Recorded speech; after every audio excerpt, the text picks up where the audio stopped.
A young Prince George has carried out his biggest royal duty yet, joining his parents and the King and Queen at a special tea party at Buckingham Palace. Prince George, a name that carries tradition, expectation, and quiet determination. But on one June morning, inside a packed school hall, that name would be tested in a way no one expected. What began as a celebration of achievement turned into a moment that left the room stunned. Under bright lights and live cameras, a teacher made a choice that sparked instant regret. This wasn't just an award, it was a test of character. Stay tuned, because you'll want to see how it ends. A royal moment shattered. It was the morning of June 10, 2025, and the Grand Assembly Hall of Hilford Academy looked like something out of a coronation scene. Sunlight spilled through the tall arched windows, dancing across polished oak floors. Royal blue banners, trimmed in gold, draped from the rafters. Parents and guardians filled every seat, their murmured conversations blending into a low, expectant hum. The air carried the faint scent of fresh lilies placed at the edges of the stage, part of the school's annual tradition for its Excellence in Leadership Awards ceremony. This was the day Hilford Academy celebrated its brightest achievers, a tradition older than the school's century-old brick walls. It wasn't just about academics, it was about character, initiative, and leadership. And this year all eyes were on one name. Prince George of Wales, now 11 years old, stood quietly near the edge of the stage. He wasn't one for unnecessary movement. His posture was straight, his navy blazer neat, every button in place. Unlike his younger sister's well-known flair for public moments, George preferred observation to performance. His gaze often lingered on the details, the way the Union Jack swayed in the summer breeze outside, the nervous tapping of a student's foot 3 rows away, the exact moment a camera light switched on. For George, this wasn't about being a prince. It was about earning something in his own right. And in the National Young Leaders Challenge, he had done just that. Or so he thought. The applause began even before his name was called. A polite wave of claps from proud parents and fellow students. In that swell of noise, Mrs. Margaret Thatcher, Hilford's senior teacher, famed for her rigid discipline and uncompromising standards, emerged from the wings. Her shoes clicked sharply against the wooden floor, each step echoing like a gavel strike. In her hand, she carried a cream-colored certificate, the school crest stamped in gold, George's name inked neatly across it. For a brief second, it seemed like the natural rhythm of the ceremony would continue. She would hand the award to him. The cameras would flash, and the audience would applaud again. But something in her eyes, cool, unwavering, warned otherwise. She stopped directly in front of him. The applause softened into an uneasy hush. Tilting her head slightly, she fixed George with a stare that could have frozen glass. "This," she began, her voice firm and clear enough to carry to the back of the hall, "does not belong to you." The words hung in the air for half a heartbeat before she gripped the certificate in both hands and tore it down the middle. The ripping sound cut through the silence like fabric in a storm. Gasps broke from the crowd. A few parents instinctively leaned forward in their seats. George didn't move. No defense, no flicker of anger, no slump of defeat, just a stillness so deliberate it seemed to tilt the room. You won't believe what unfolded after. But was it the paper that tore that day, or the balance of power? Keep watching. What came next would rewrite the moment entirely. The day's silence spoke louder. The sound of paper tearing had barely faded when the weight of the moment settled over the hall like a heavy curtain. For a heartbeat, there was only stillness, the kind that makes the air feel too thick to breathe. Parents leaned slightly toward one another, searching for explanations in whispered half-sentences, their eyes darting between the teacher on stage and the boy in the blazer. The younger students sat rigid in their seats, too unsure to move, while the older ones looked at each other with disbelief etched across their faces. Mrs. Margaret Thatcher, still gripping the ragged halves of the cream-colored certificate, spoke again, her voice a shade too sharp. "There has been a mistake," she announced, each word clipped, like she was slicing through the air itself. The results of the National Young Leaders Challenge were reviewed this morning. The award was intended for someone else. The silence deepened. This was not just any competition. At Hilford Academy, the National Young Leaders Challenge was the pinnacle of the school's yearly events. A test of strategy, problem-solving, diplomacy, and calm under pressure. Students who excelled here didn't just receive a certificate. They were invited to represent the school at national summits, rubbing shoulders with young leaders from across the country. Winning was rare. Winning as a royal was almost unheard of because bias in either direction was heavily scrutinized.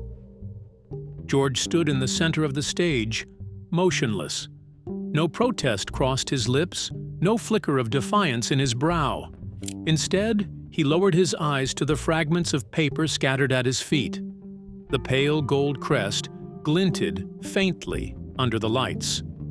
Slowly, with deliberate precision, he bent down and retrieved them.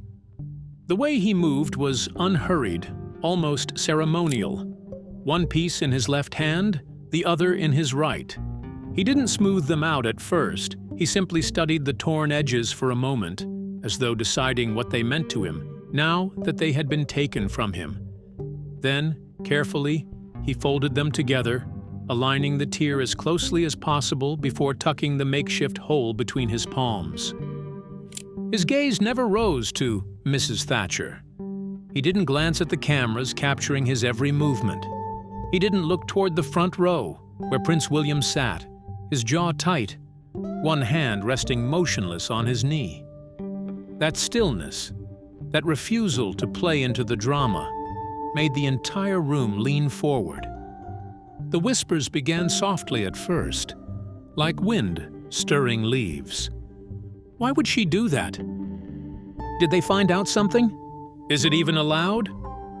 Then the murmurs grew, threading through the crowd until the hall was filled with the low hum of speculation. And that was when a figure appeared from the far side of the stage.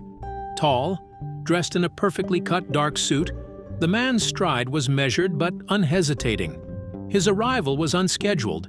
He wasn't part of the printed program, and that alone set off a ripple of attention. He paused at the edge of the stage, his eyes fixed on George. His expression was unreadable, but there was a sharpness to his stance, the kind that belonged to someone who had come with purpose. Backstage, the school's events coordinator spoke into her headset, her tone urgent. "We've got movement on stage," she whispered to the sound crew, "and it's not on the running order." George did not shift to acknowledge the man. His stillness remained absolute.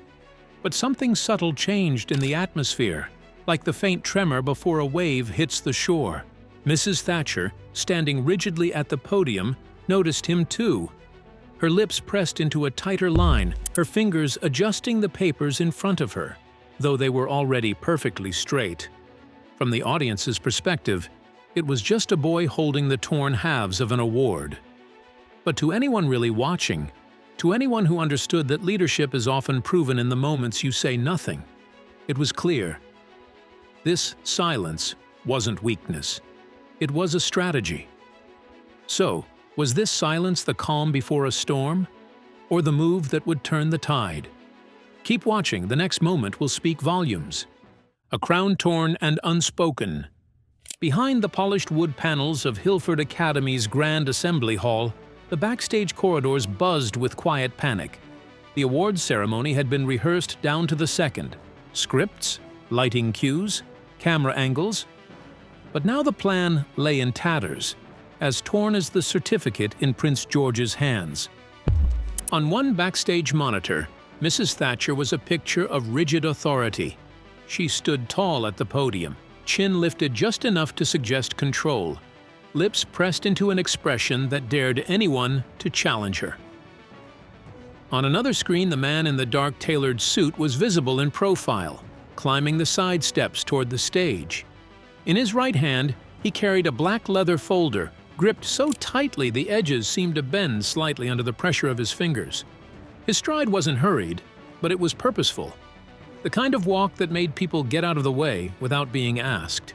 Meanwhile, on stage, Prince George had been shifted toward the far end of the platform, almost as if to clear space for the next part of the ceremony. But he hadn't left. He sat quietly on a polished wooden chair, one ankle crossed over the other, the folded remains of his torn award resting on his knee. Every so often, he would smooth the paper gently with his fingertips, pressing along the creases like someone caring for an old letter. There was no sign of haste in his movements, no restless glances. He seemed almost detached from the flurry of whispers and shifting bodies in the hall. Yet that calm, deliberate posture held the audience's attention in a way no raised voice could. Then it happened. As he adjusted the paper in his lap, a faint metallic clink cut through the quiet. Something small had slipped from the inside pocket of his blazer and rolled once across the polished stage before coming to rest against the toe of his shoe. It was a pin, no larger than a coin, but unmistakable to anyone who had seen one before. A bronze emblem shaped like a laurel wreath, its edges catching the light. The center bore the crest of the National Young Leaders Alliance, an organization so selective that only the top 1% of its nationwide competitors received that pin. The first to notice was a student in the second row, her sharp intake of breath audible in the stillness. That's the Alliance pin," she whispered to the boy beside her. Heads began to turn, eyes narrowing to get a better look. The murmurs started again, low at first, then spreading in waves across the seated crowd. Parents leaned toward one another, muttering in puzzled tones. How could he have one? They're given after the final results. But they said he wasn't the winner. On stage, George glanced down at the pin, his expression unchanged. He didn't bend to pick it up immediately. Instead, he let it rest there, the bronze catching the camera lights until nearly everyone had seen it. Only then did he reach down, lift it between his fingers, and slip it back into his pocket. The whispers thickened, threading through the air like smoke. Somewhere backstage, a lighting technician muttered into his headset, "We're not cutting the feed." "This is too big." Mrs. Thatcher shifted at the podium. Her shoulders straightened, but the faintest twitch in her jaw betrayed her discomfort. The man with the black folder was now only a few steps from the microphone, his eyes fixed on George, as though the pin had confirmed something he already suspected. In that moment, the balance in the room shifted. The torn certificate had been a shock. The pin was a clue, and clues have a way of drawing the truth out of hiding. What had started as a controlled ceremony was now an unfolding story, and everyone in the hall knew they were no longer watching an award presentation. So what truth was about to surface that could change everything? Stay with us. This story is only just beginning. When truth stepped on stage, inside Hilford Academy's Grand Assembly Hall, the tension had moved beyond awkwardness. It now pressed down on the room like an invisible weight, thickening the air with every silent second. Even the light seemed altered. The warm glow from the chandeliers had taken on a heavier hue, casting longer, sharper shadows across the polished floor. The applause from earlier hadn't simply faded, it had been severed mid-stride, strangled by disbelief, leaving behind a stillness that was neither comfortable nor empty. Everyone in the hall sensed it. Something significant was about to happen. From the far side of the stage, the man in the dark suit stepped fully into view. His presence broke the symmetry of the carefully planned event. The program had not called for him, yet here he was, moving forward with deliberate steps, a black leather folder tucked securely under his arm, as though it contained something far more powerful than paper. The host of the ceremony faltered mid-sentence, his eyes flicking toward Mrs. Thatcher at the podium, silently asking if he should pause. Mrs. Thatcher's jaw tightened. She didn't answer. Prince George remained seated at the edge of the platform, his folded, torn certificate still resting lightly in his lap. If he noticed the man, he gave no sign.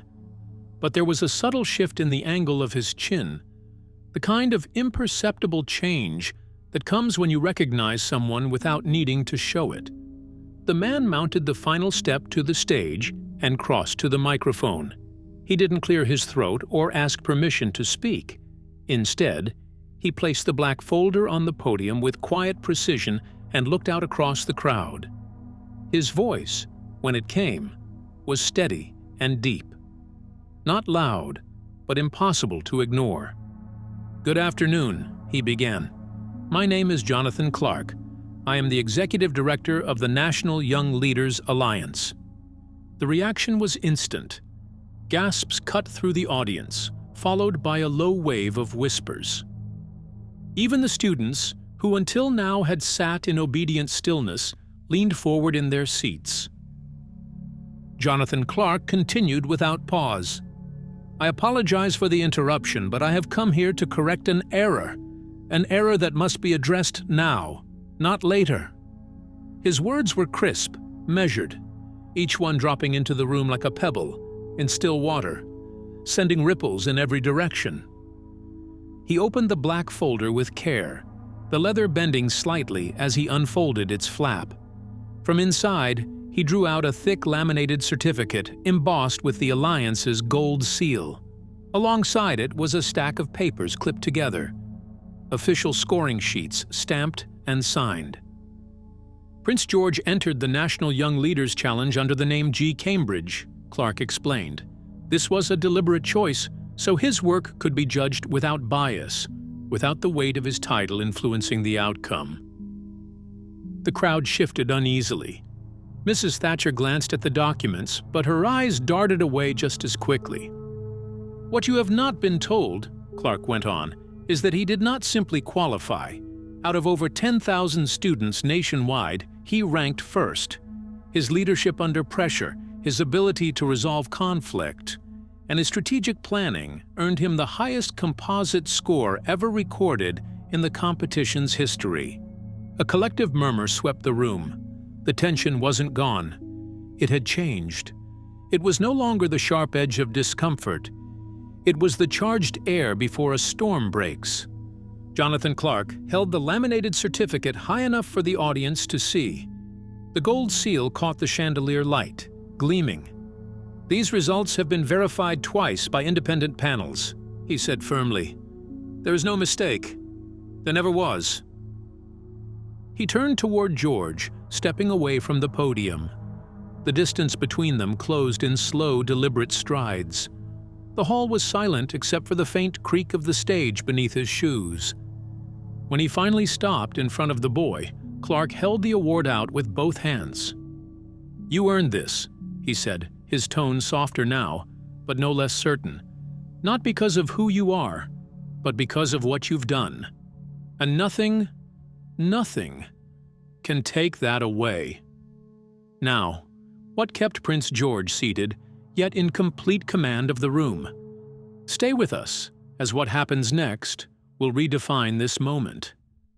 The day a prince stood firm. What had started as a meticulously planned celebration of leadership had unraveled into something no one in the hall could have scripted. The royal banners hanging outside still stirred in the warm June air. Inside, the chandeliers glowed steadily, yet the atmosphere was anything but calm. Every eye in the room was locked on the small figure seated at the edge of the stage. Prince George, blazer neat, posture upright, the torn remnants of his first certificate still folded in his lap. Around him, movement had all but ceased. Even the backstage crew, usually invisible and in constant motion, had frozen in place, watching from behind curtains and equipment stands. It was as if the room had been holding its breath, waiting for the truth to finally take its place at center stage. And then it did. Jonathan Clark, Executive Director of the National Young Leaders Alliance, stepped forward from the microphone and walked toward George. His hands were steady as he held out the new laminated certificate, its gold seal catching the light. "You earned this," he said, his voice firm but warm. "Not because of your title, but because of your leadership and integrity. No one can take that from you." George did not rush. He rose from his chair with the composure of someone who had nothing to prove. His movements were unhurried, deliberate, almost ceremonial. Taking the certificate with both hands, he looked directly at Clark and said 2 words, softly but clearly. "Thank you." The applause was immediate. Not the polite clapping of earlier, but a genuine swell of sound that rolled through the hall. Parents rose to their feet, students joined them, and even members of the school staff, usually reserved during such moments, began to clap with measured enthusiasm. Mrs. Thatcher remained at the podium, her face deep crimson. The once iron certainty in her eyes had given way to something less solid, less assured. She didn't speak. She didn't need to. Her silence now carried an entirely different weight. George didn't look at her. He didn't look to the cameras that were capturing every frame of the moment. Instead, he turned to face the audience, holding the certificate firmly but without flourish. There was no dramatic raise of his arm, no victorious grin, just a quiet acknowledgement of what had transpired. And that was the difference. His silence wasn't born of shock or fear. It was the stillness of a leader who understood that dignity was often louder than words. In the middle of an afternoon that had tried to strip him of an achievement, he stood, not to defend his name, but to let the truth stand for itself. Jonathan Clark stepped aside, allowing George to take the spotlight without interference. Cameras stayed fixed, capturing the boy who had just weathered a public challenge with the same steadiness he had shown from the very beginning. Then, with a calm stride, George left the stage. Not in retreat, not in defeat, but in quiet ascent, walking away not because the moment had ended, but because it had been won. But what did Prince George understand that turned this exit into a quiet victory? Stay with us. This moment is far from over, and the truth is just ahead. The power they couldn't tear. George stepped away from the center of the stage with the same measured pace he had carried all afternoon. He didn't glance over his shoulder. He didn't search for the cameras that still tracked his every movement. He didn't need to. The moment had already spoken for itself. In his arms, held close to his chest like something irreplaceable, was the laminated certificate. It was, in essence, just paper and ink. Yet in that moment, it might as well have been armor. Armor forged from truth. Proof that fairness still had a place, even when tested under the brightest lights. His expression didn't shift into a smile, nor did it harden in anger. It stayed calm. The same steady calm he had worn through the entire ordeal. But there was something unmistakable in his eyes now. Not victory, not pride. Something quieter, deeper. A steadiness that didn't waver, the kind of grace that only appears when tested. The real power that day had not come from Jonathan Clark's words or from the gleaming seal on the award. It came from the boy who had met humiliation with composure, who had let silence do the speaking when others expected a storm. George hadn't asked for pity. He hadn't demanded applause. He had only sought fairness. And when denied it, he stood anyway, without pointing fingers, without raising his voice. That choice spoke louder than any defense he could have given. As he passed the rows of chairs, students leaned back to make space, their eyes following him with a new awareness. Parents exchanged glances that needed no words. This was more than a school ceremony. It was dignity in motion. The certificate wasn't the real victory. He was, because real power doesn't always roar. Sometimes it walks quietly and endures. So what do you think truly defined that moment? Prince George's royal title or his unshakable calm? Share your thoughts below, and don't forget to like, share, and subscribe for more inspiring stories.